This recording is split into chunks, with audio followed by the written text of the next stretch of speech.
Del dicho al hecho, hablemos de derechos, podcast.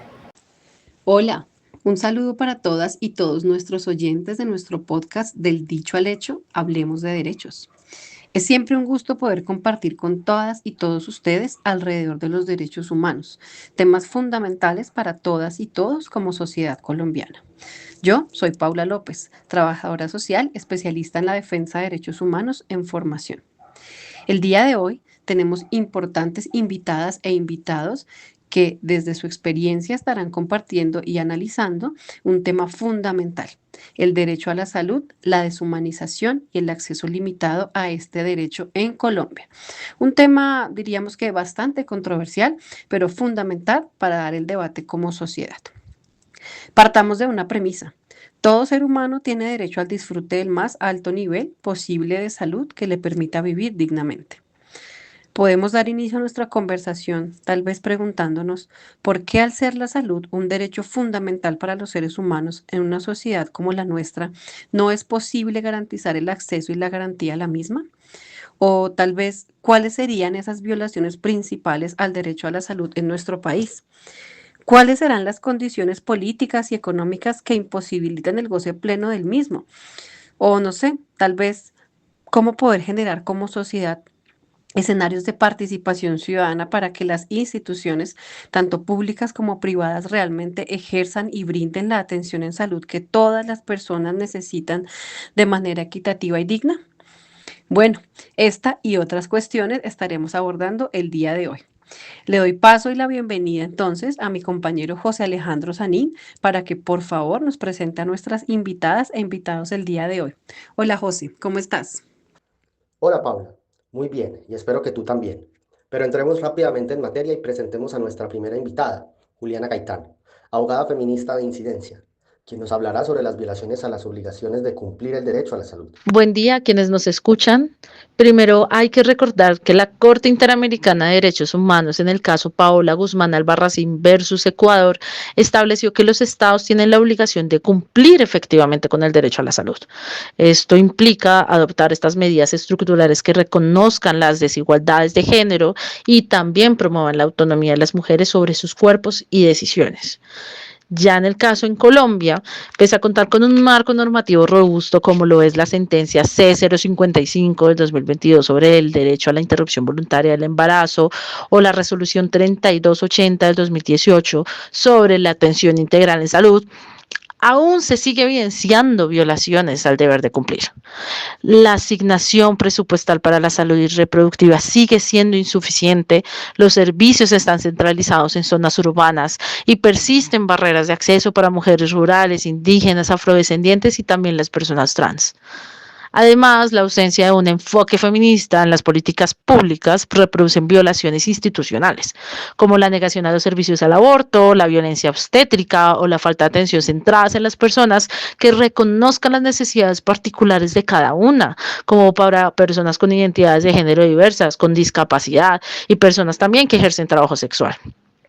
En cuanto a la reducción de la mortalidad materna e infantil, si bien es cierto que muestran la tendencia a la baja gracias al mejoramiento en el acceso a la salud, incluyendo el aborto, esta no necesariamente implica que el Estado esté cumpliendo con su deber de manera integral.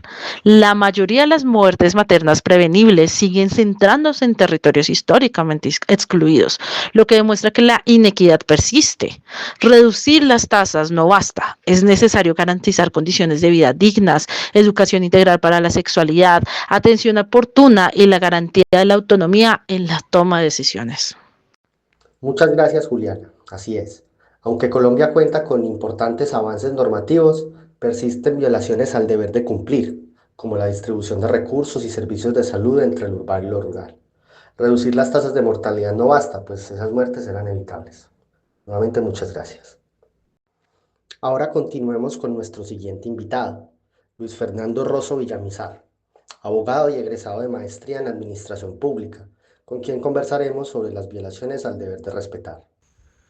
Muchas gracias, Paula, y muchas gracias, José, por esta presentación y por esta invitación a este podcast del dicho al hecho, hablemos de derechos. Y particularmente hablar del derecho a la salud. el derecho a la salud tipificado en nuestra Constitución Política de Colombia en el artículo 49, unido a los servicios de salud que se prestan en lugares públicos o en hospitales públicos.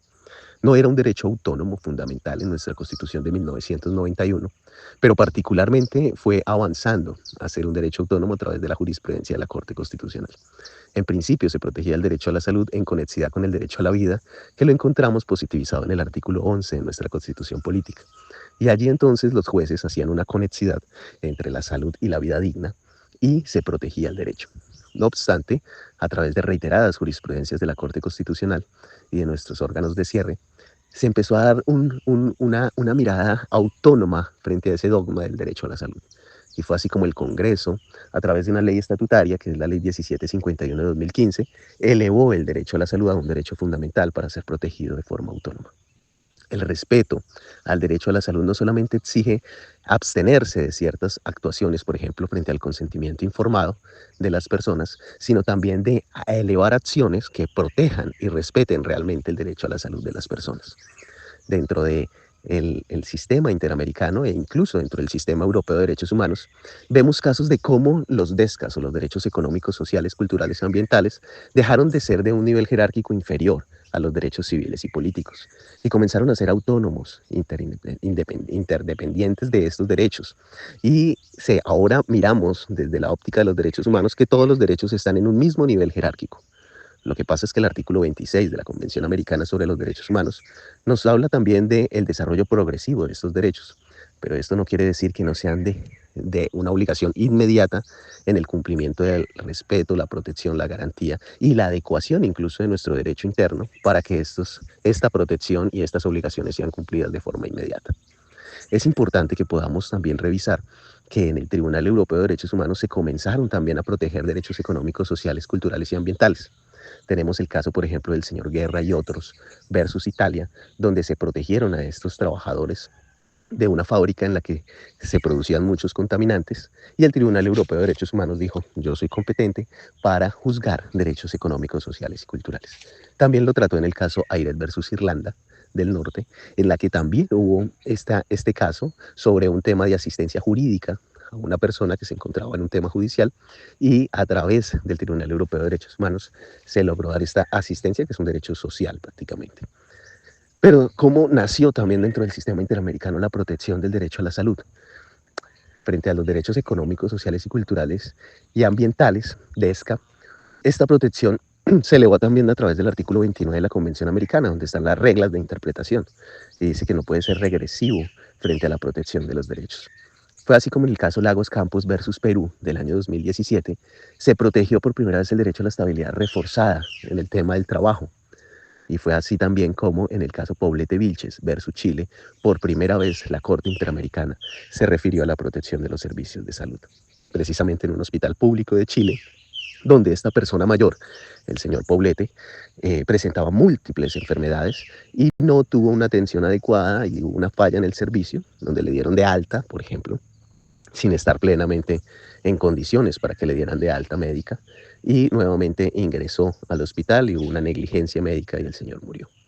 Entonces, esto no es un caso aislado a Colombia, ¿no? Hoy vemos hospitales públicos donde llaman el paseo de la muerte, las ambulancias, un servicio ineficiente, las personas tienen afectaciones en su salud y no encuentran lo que es la accesibilidad a estos servicios. No está el cumplimiento sobre la disponibilidad de los servicios, que sean rápidos, que sean realmente diligentes, que tengan realmente un criterio médico adecuado. Entonces, realmente necesitamos que internalicemos como sociedad y empecemos a ver el derecho a la salud como un derecho autónomo, como un derecho fundamental de jerarquía y sin jerarquías, por decirlo así, pero realmente al mismo nivel del derecho a la vida, así como en muchos años en Colombia las sentencias fueron por conexidad con este derecho. Tenemos que entender también que debemos avanzar frente a la protección de los derechos económicos, sociales, culturales y ambientales, en adecuar los hospitales públicos, pero sin dejar también de lado el tema privado. Hoy en China se están haciendo alianzas público-privadas frente a la protección de los servicios de salud, pero también lo vemos en Estados Unidos, donde hay hospitales públicos muy buenos también, y las sociedades, Colombia precisamente debe avanzar hacia ello. Entonces, los derechos económicos, sociales, culturales, ambientales ya no son de segundo nivel ni de tercer nivel. Hoy los derechos son interdependientes, realmente son indivisibles. Todos los derechos humanos están en la misma jerarquía y así debemos nosotros también asumirlos. Gracias, Luis Fernando. De acuerdo. Colombia cuenta con avances en el reconocimiento del derecho a la salud como derecho autónomo, pero esto en la práctica todavía no se ve reflejado. Nuevamente, muchas gracias. Ahora finalicemos con nuestra tercera invitada, Nadia Lorena Ruiz Camelo, abogada, especialista en gerencia de proyectos y maestranda en Derechos Humanos y Derecho Internacional Humanitario, quien nos hablará sobre las violaciones de las obligaciones de proteger el derecho a la salud. El deber de protección exige que el Estado adopte medidas para impedir que terceros vulneren el derecho a la salud. En Colombia se evidencian varias situaciones que pueden constituir violaciones a esta obligación. La regulación insuficiente de alimentos ultraprocesados, pese a que se ha avanzado con la Ley 2120 del 2021, Ley de Comida Chatarra, que establece el etiquetado frontal de advertencia, aún hay vacíos en la implementación, fiscalización y educación pública. La falta de control sobre la publicidad dirigida a menores y la permisividad en la comercialización de productos nocivos para la salud son omisiones graves. Para que esta regulación tenga un impacto real, se requiere una implementación efectiva del etiquetado frontal, una fiscalización rigurosa por parte de entidades como el INVIMA, educación nutricional en escuelas y comunidades, restricción de publicidad engañosa, especialmente dirigida a menores, políticas intersectoriales que aborden la obesidad y enfermedades no transmisibles como problemas de salud pública. El Estado colombiano ha avanzado en la protección del derecho a la salud, pero aún enfrenta retos estructurales que pueden constituir violaciones al deber de proteger frente a terceros la regulación de los alimentos ultraprocesados, que es un paso positivo que requiere acciones complementarias para ser efectiva. Así es, Nadia Lorena. Si bien hay avances frente a la regulación de alimentos ultraprocesados, es necesario avanzar en la inspección y vigilancia para que estas y otras normas para la protección del derecho a la salud se cumplan. Muchas gracias. Ahora, para el cierre de nuestro podcast, doy paso a mi compañera Paula. Muchas gracias, José, por el apoyo el día de hoy en esta entrega. Gracias, por supuesto, a nuestras invitadas e invitados expertos. Gracias a sus aportes nutrieron e hicieron muy interesante este episodio de nuestro programa. Temas fundamentales para seguir construyendo como sociedad en pro de la defensa y la garantía de los derechos humanos en Colombia. Para puntualizar y finalizar, recordemos que la salud es un derecho autónomo y que si bien Colombia ha avanzado bastante en materia de la garantía de la misma, aún nos quedan retos bastante importantes para que la salud en la práctica realmente sea un derecho que se pueda garantizar en equidad y dignidad para todas las personas. Nos vemos en nuestra próxima entrega de nuestro podcast Del Dicho al Hecho. Hablemos de derechos. Que estén muy bien. Del dicho al hecho, hablemos de derechos, podcast.